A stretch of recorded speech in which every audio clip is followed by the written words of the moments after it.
3 2 1 let's go. चल John start कर यार, ये क्या है? असाइनमेंट 15 मिनट की टाइम है, कुछ 4 घंटे हो गए इसके ऊपर। मेरा इंटरनेट तो खराब नहीं हुआ। मेरा इंटरनेट खराब हुआ है, हमारे ग्रुप का इंटरनेट खराब हुआ है। ठीक है,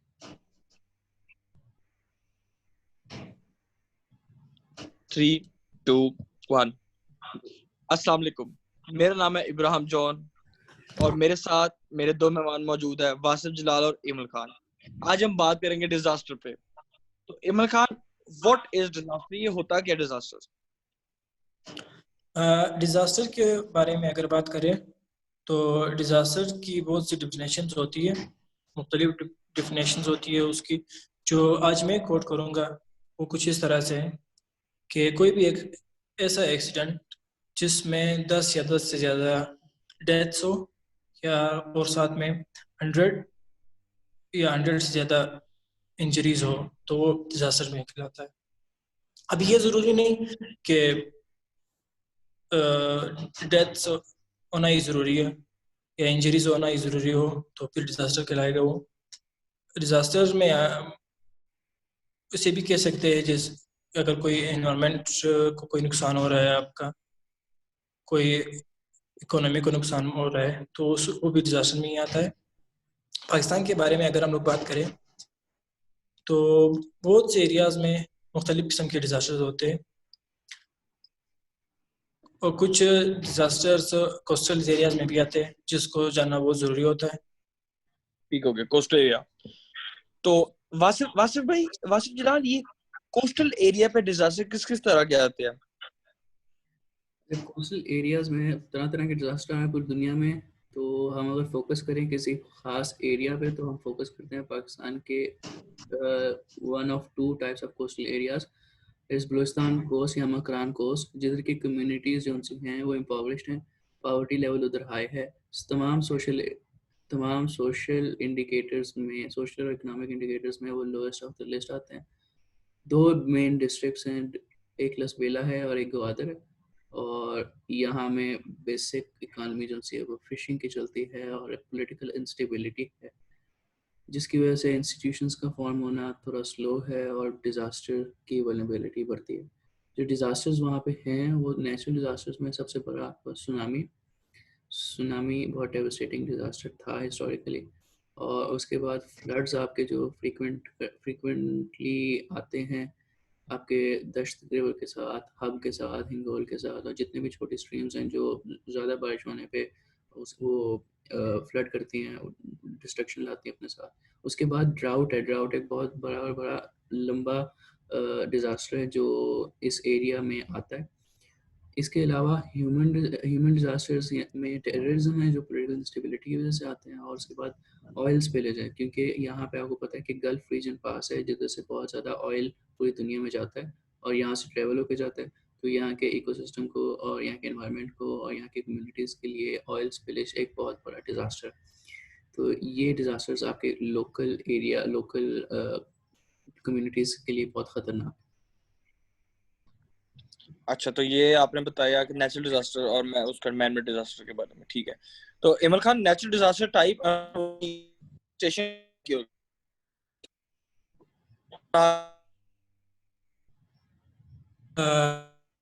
नेचुरल डिज़ास्टर्स होते जो काफ़ी तबाही मचा सकते हैं, मगर अगर हम उसको प्रॉपर प्लानिंग करें उसके लिए तो वो कम हो सकती है तबाही।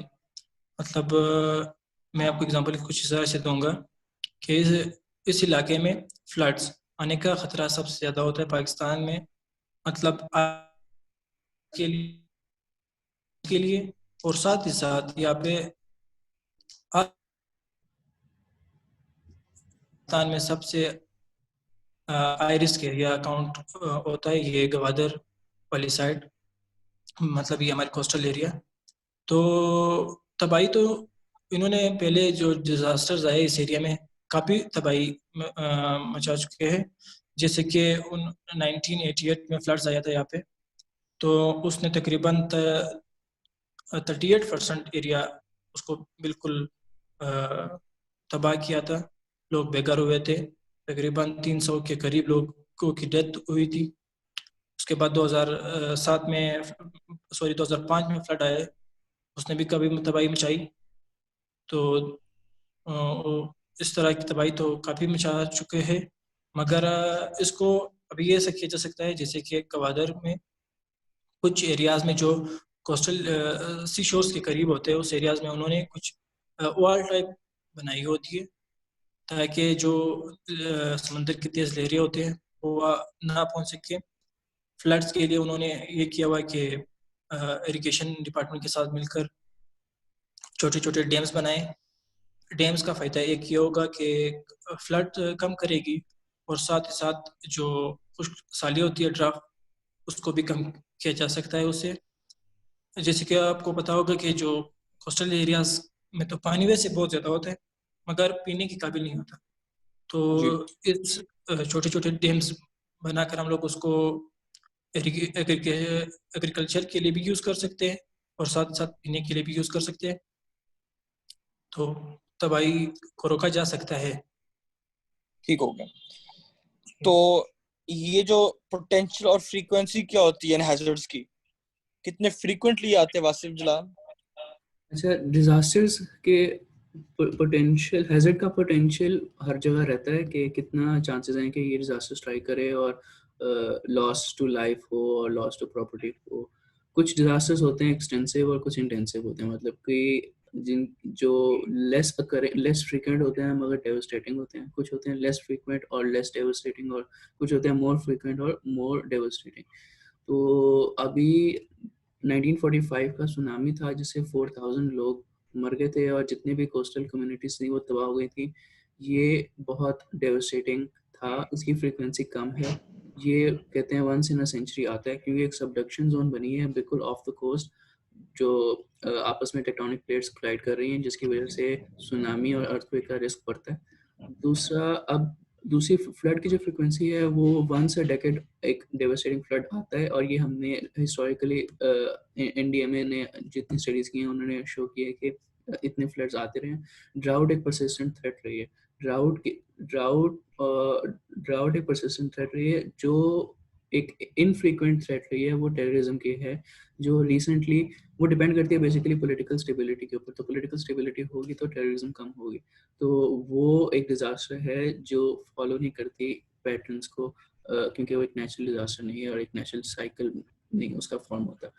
अब इसके बाद अभी जी ठीक हो गया, आपके सवाल की समझ लगी मुझे। ठीक है, जवाब आपका।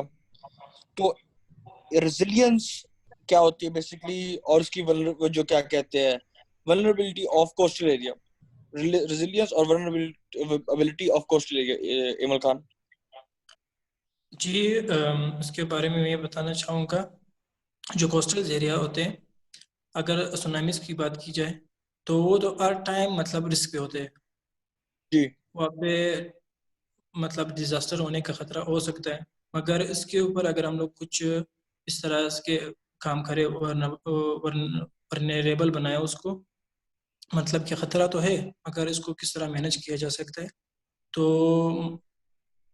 जो वहाँ पे बिल्डिंग का स्ट्रक्चर बनाते हैं उसको मतलब ज़मीन से कुछ 6 से 8 फीट ऊपर बनाए, ताकि अगर कुछ सुनामीज आए या कोई फ्लड वगैरह भी आए तो ज़्यादातर नुकसान ना पहुंचाए। अभी ये हो रहा है वहाँ पे कि वो बिल्कुल 0 डिग्री पे, मतलब बिल्कुल लेवल है। अगर 2 फीट का भी सैलाब आता है, जो 2 फीट का मतलब कुछ तबाही नहीं बचा सकता दूसरी जगहों पे, वहाँ पे तबाही मचाएगा, क्योंकि वहाँ पे बिल्कुल लेवल है। 2 फीट पानी भी घर में जाएगा तो घर में मतलब अगर मौत नहीं होगी, कोई बंदा मरेगा नहीं, इंसान तो कोई जानवर तो मर सकता है, कोई और नुकसान हो सकता है, स्ट्रक्चर को नुकसान पहुंच सकता है, घर तबाह हो सकते हैं। तो इनको चाहिए जैसे कि दुनिया में हो रहा है अदर कंट्रीज में, तो उनको भी यही करना चाहिए। जो हमारे कोस्टल एरिया है, गवर्नमेंट को उनको चाहिए कि वहाँ पे एक मतलब लॉ बनाए कि घर बनाना है, बिल्डिंग बनाना है, जो कुछ बनाना है वो आपका कुछ स्टैंडर्ड हो हाइट पे, उसके उस हाइट के ऊपर आपने बनाने हैं। तो इससे जो डिजास्टर है वो कम हो सकता है। ठीक हो गया। अच्छा वासिफ जलाल, तो मैंने सवाल एक नोट किया कि उन्होंने कहा कि सोसाइटी का भी इम्पैक्ट बड़ा पड़ता है, तो मुझे सोसाइटी का बताया कि इंस्टीट्यूट की कोलैबोरेशन होती है और सोसाइटी की क्या इन्वॉल्वमेंट होती है बीच में। ठीक है, अगर आप नेशनल डिज़ास्टर मैनेजमेंट अथॉरिटी की वेबसाइट पे जाएं, जो पीडीएमएस ने हर डिस्ट्रिक्ट के डिज़ास्टर का असेसमेंट किया है और उससे निपटने का प्लान बनाया है, उसमें उन्होंने तजवीज़ की है, उन्होंने लेआउट रखा है सामने कि कैसे मुख्तलिफ अदारे, मुख्तलिफ इंस्टीट्यूशंस डिज़ास्टर सिचुएशन में रिस्पॉन्ड करेंगे और डिज़ास्टर से पहले कैसे प्रिपरेशन करेंगे और आपस में कोलेबोरेशन क्या होगी। इसमें हर किस्म का इंस्टीट्यूशन शामिल है, इसमें एजुकेशन से लेकर, इरिगेशन से लेकर, फाइनेंस से लेकर, आर्मी से लेकर तमाम इंस्टीट्यूशंस का रोल है।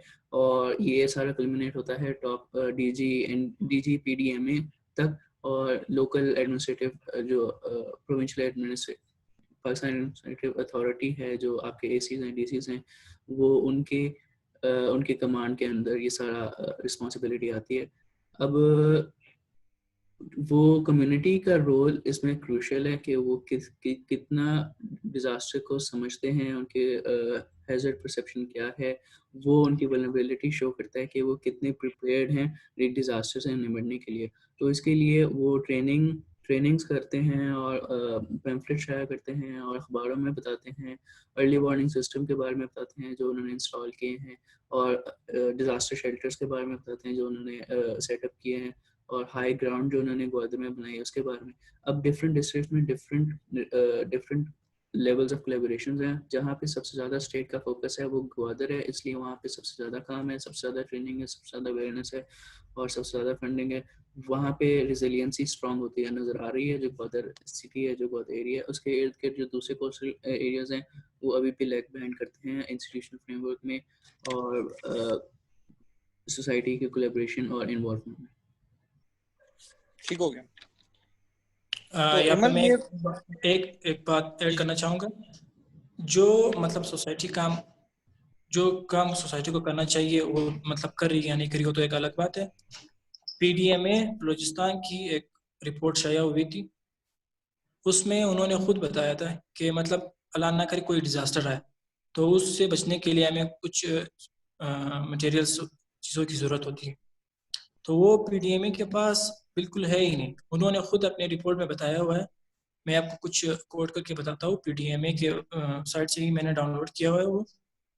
उन्होंने बताया कि हमारे पास इस टाइम अवेलेबल स्टॉक्स जो फूड सिक्योरिटी के लिए है वो वीट फ्लोर 1589 1590 के करीब टन्स पड़ा हुआ है।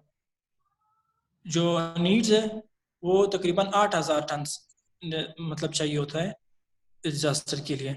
मतलब इसके दरमियान बहुत गैप आ रहा है, तकरीबन 80% गैप आ रहा है, अवेलेबिलिटी बिल्कुल के पास है ही नहीं। इसी तरह हर चीज़ में उनके पास कमी है। तो गवर्नमेंट तो एक तरफ मतलब डॉक्यूमेंट्स बना ही रही ठीक हो है, गया। मगर उसके ऊपर मतलब उनके पास इतने वसाइल है ही नहीं कि वो फिर उसके ऊपर काम करे। जो डिजास्टर मतलब आ गया, अर्थक्वेक हो गया, उसमें मतलब जो जितने मतलब तबाही मचानी थी वो तो मचा दी। उसके बाद जो गवर्नमेंट को करना चाहिए वो उनके पास वसाइल ही नहीं है, तो उससे एक और डिजास्टर आने का खतरा भी हो सकता है। ठीक हो गया। अच्छा मुझे बताएं, how to protect the coastal area. एक कोस्टल एरिया उसको हम कैसे बचा सकते हैं? जी, कोस्टल एरियाज को इस तरह बचाया जा सकता है। मैं आपको एग्जांपल के मदद से समझाता हूँ।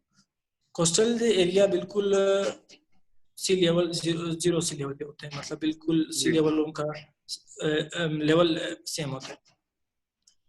वहाँ पे फ्लड और सुनामीज का खतरा सबसे ज़्यादा होता है, जो ज़्यादातर डिजास्टर उसी से ही फैलता है।